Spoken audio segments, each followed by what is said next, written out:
Hey, this is Brian with ActiveMelody.com. I wanted to shoot this video as a quick response to a common complaint or frustration that I hear from guitar players, which is this feeling of being stuck. You feel like you're not making any progress, you're just sort of doing the same old things, playing the same old things, and everything's starting to sound the same, and you're not sure what you need to be working on. And so this video is a response to that, and I wanted to offer 5 tips to help you get unstuck. These are things that I've used through the years, and they really do work. So let's go ahead and take a look at tip number 1. Alright, so my first recommendation for getting unstuck is to stop sitting down and practicing scales and exercises. I know that's going to sound counter coming from somebody that teaches guitar online, but it's true. When you sit down and you just go through scales over and over again, sort of mindlessly, you're busy being busy, but you're not necessarily putting that in context or putting that to something that's useful. And to me, that's a waste of time. Now, I know that there's going to be people that argue with that. There'll probably be people that argue with all of these points, but that's, in my experience, it's been very counter to sit down and practice a scale. But what does work is to take that scale that you're working on and put it in context.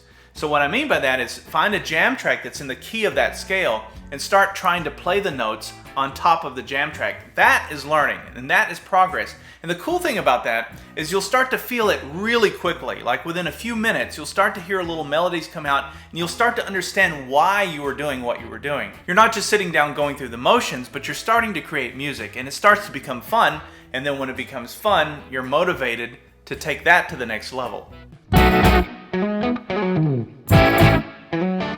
Alright, so my next tip in helping you get unstuck as a guitar player is to listen to new music. It's very comfortable to go back to your old records or CDs or playlists or whatever format you listen to and listen to those old things because they're comfortable, there's nostalgia associated with that, and it's just a good feeling. It creates an emotion in us when we listen to music that makes us think of something like that. But when you're learning and you're growing as a guitar player, you need to be exposing yourself to new things. And I think it's a lot easier now to discover new music than it used to be in the past. Now we have all these online streaming services like Spotify, you have Apple Music, you have Pandora. Any of those would be great. They will recommend things to you that you wouldn't otherwise have known about. So check those out and be growing as a musician by listening to new music and always exposing yourself to those new sounds. Alright, so tip number 3, learn a new lick. Not an epic solo, I'm talking about a small little lick, like 5-6 notes. And learn how to use that and play it along with anything. You can play it with country, you can play it with blues, you can play it with jazz, but take a lick and just hyper focus on it. I do this all the time. I don't like to study an entire solo of something. It's too much. I get overwhelmed with that. But I can take a little piece of something that I hear B.B. King do or Robert Johnson or whoever, and I can see how that set of notes can fit into other things. So what you have to do then is you have to get very scientific with that lick. You want to dissect it from every angle and figure out, okay, what chord shapes can this lick fit into and what scales run through this lick and how can I use this lick in this key and in that key, and start trying to play it along with different jam tracks. You'll see how one little lick like that can open up a whole new set of ideas for you. Alright, so tip number 4, don't just play the same thing every time you pick up the guitar. And this happens to everybody at some point.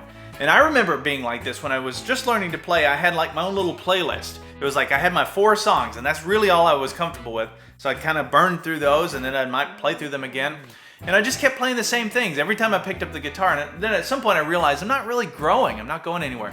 So the next time you're tempted to do that, don't do that. Instead, try some of these other things I'm suggesting, like learning a new lick or learning to play a scale on top of something else, and put something new into your head. And that way you're starting with a blank canvas. And it's going to be uncomfortable at first, but that's okay. Just kind of work through that discomfort until you can find this new thing. And once you have that, now you've got something else that you can go back to. It doesn't mean that you don't keep working on new things, but don't just kind of keep going back through the same old stuff. If you forget stuff, that's okay. You can always go back and relearn it. It'll come back to you quickly. Alright, so tip number 5 is to get out there and play with other musicians.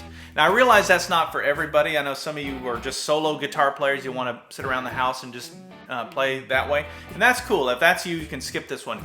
But if you do want to play with other musicians, you want to be in a band or you want to be at blues jams or whatever, you got to get out there and just start playing with other people. It's that's a hard one because there's, obviously there's other humans involved, so you got to go out there and kind of put yourself out, and you're gonna suck and you're gonna screw up in front of other people, but just, you have to get over that and know that that happens at every level. I go out and play all the time, and I'm always screwing stuff up. Every song, I screw something up.